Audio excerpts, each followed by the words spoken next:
I'm on the iPhone, I'm mucking about on there. I'm always trying to be ahead of the tech game. Do you know what I mean? You have to be one step ahead because you don't know what they're going to do to you. I'm trying to be ahead of big tech. I was like born into the computer era, you know? I thought I'd be always good with computers. Like I thought I could do computers forever. 5 years old, that's the first time I ever went on a computer and I was like, I'm good at this. Like I knew what to do on there. Like I knew which ads not to click on, like which blokes not to talk to. I was safe on there. I had Norton antivirus running on full blast. I'm like, I'll never get aged out of this. That was my thought. I'm 27 years old now. Like I've already been aged out. Can't believe it. Nowadays, I log on to Google Chrome. It's saying I got 280 compromised passwords. I'm like, what do you want me to do about it? Like, I'm not about to change 280 passwords. I'd rather just change my life. Like, I'll be someone else, I reckon. They reckon you got to have a unique password for every website. I'm like, I don't even remember my dad's birthday. And that's my password, like...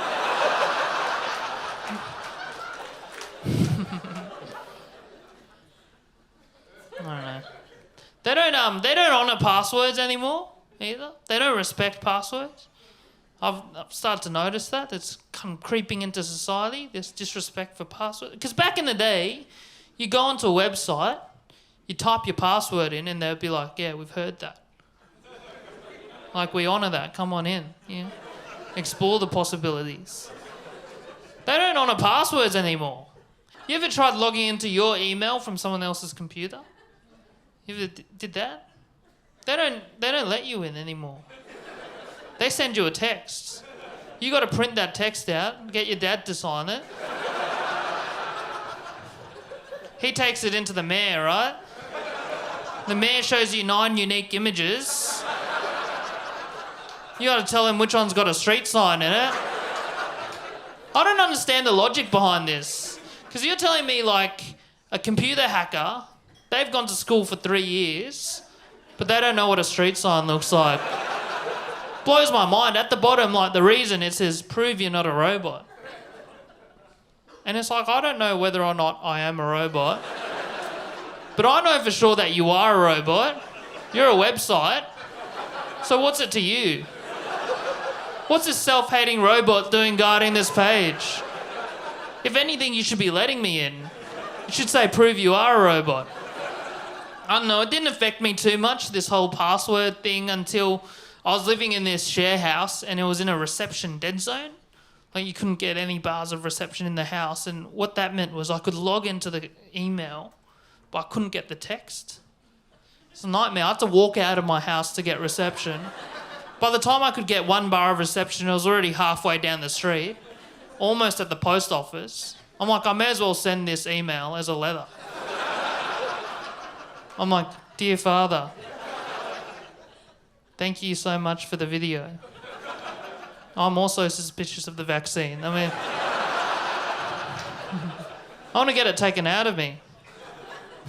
I'm just kidding. I believe whatever you guys believe. That's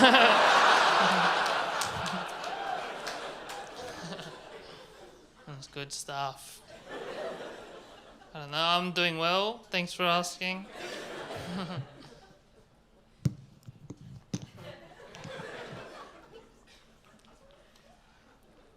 Normally comedians will wait for like a big laugh or applause break to drink water, but an opportunity has not yet presented itself.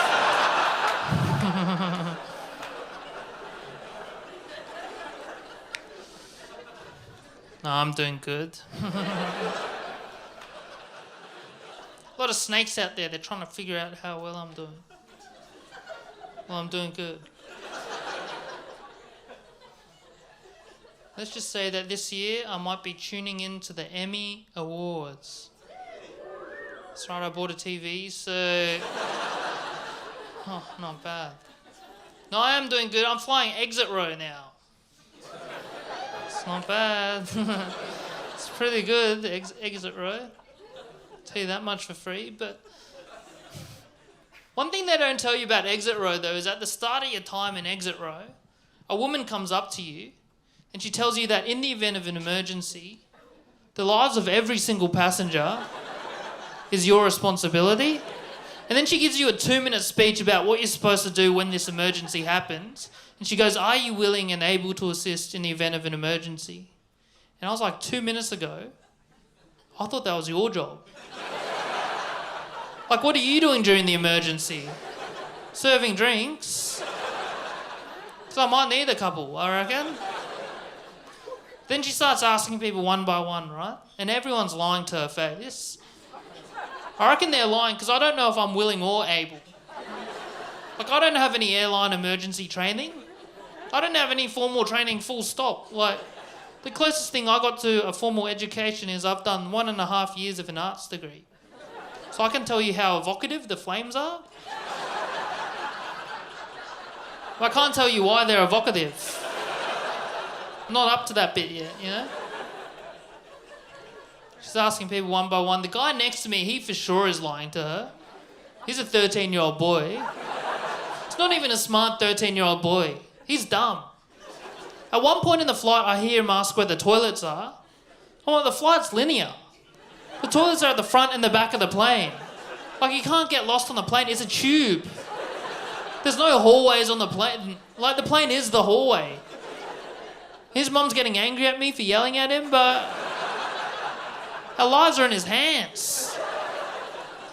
I can't believe it. I'm the last guy to get asked, and I'm looking at this row. I'm like, I'm the only guy here with integrity.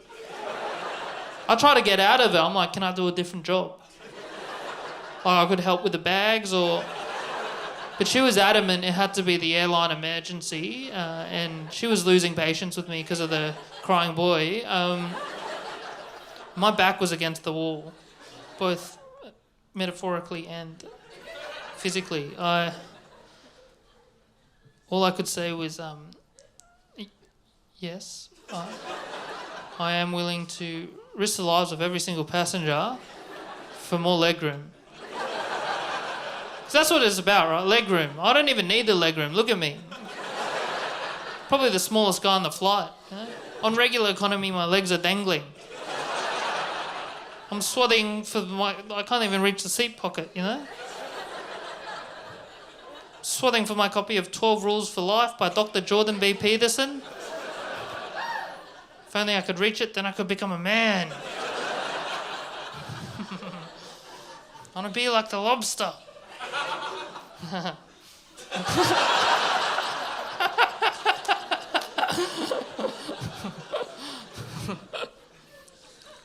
I love this job. So good. What do you do for work? I hire cameras. You hire out cameras. Oh, did you do these cameras? So did you get like a free ticket? Oh no.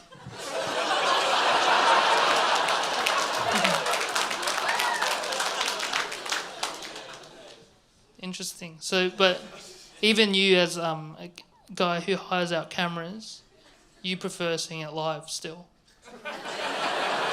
You know what I mean? So some might say you don't really believe in your job, but... No. Thanks for coming. I believe in this. I love this work. I was talking to my sister about work, right? And she was telling me about her job. She works like 9 to 5, 5 days a week, support her family.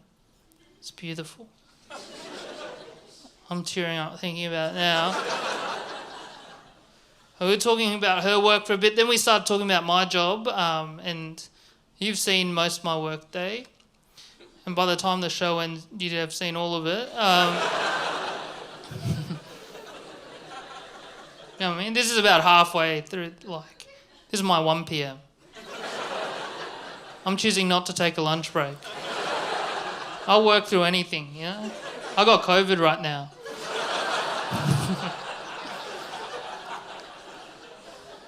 But we were talking about our work, and I think, like, she knew that this is what I do for work, but I think she, like, it's the first time she realised that this is all I do.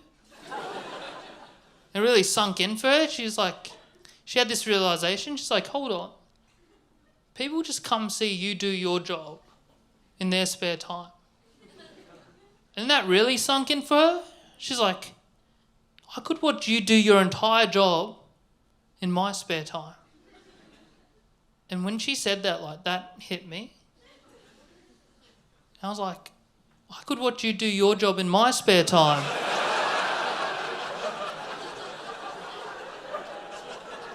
I got so much spare time.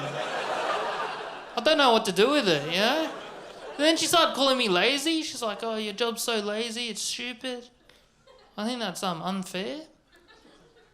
Because Usain Bolt, he goes to work, he's clocking off in 10 seconds. You know? Saw that sign recently, it says live, love, laugh. So good. I love that sign. I love it because laugh, that made it on. That's my job. That's the KPI I'm trying to hit, you know? But doesn't deserve to be on the sign, you know? Every day I thank God for alliteration. Because if it weren't for alliteration, laugh would not be on there. It's not the third best thing, you know? It's the third best thing starting with L. The first two things, they are the best things. Live. Everyone's doing that. If you're not doing it, then the sign's not for you, yeah? And then love. Hello? You ever heard of that? Do you know that worldwide there are over 100 songs about love? And I'm actually being serious. I mean, if it weren't for alliteration, laugh would not be one of the 3 commandments of the beach house. You know? Shouldn't be on there. I love seeing that sign. Lights up my day. Puts a big smile on my face seeing that sign. I love the beach. I was at the beach one time with a friend, right? She introduced me to a couple of her friends who I'd never met before. And we all swam out into the middle of this body of water, like quite deep in. We were all treading water in a circle. You guys ever seen that? But I found myself exhausting at a much faster rate than everyone else. Found that at one point I was about 30 seconds away from drowning. But as this was happening, one of the girls I just met, she was telling me a story about her work. It's one of the most boring stories I've ever heard. But the problem with the story was that there were no gaps where I could explain my situation. Tell her that I was drowning a little bit. So eventually I just went under. The whole time I was under, I thought to myself, I can't believe that's the last story I'll ever hear.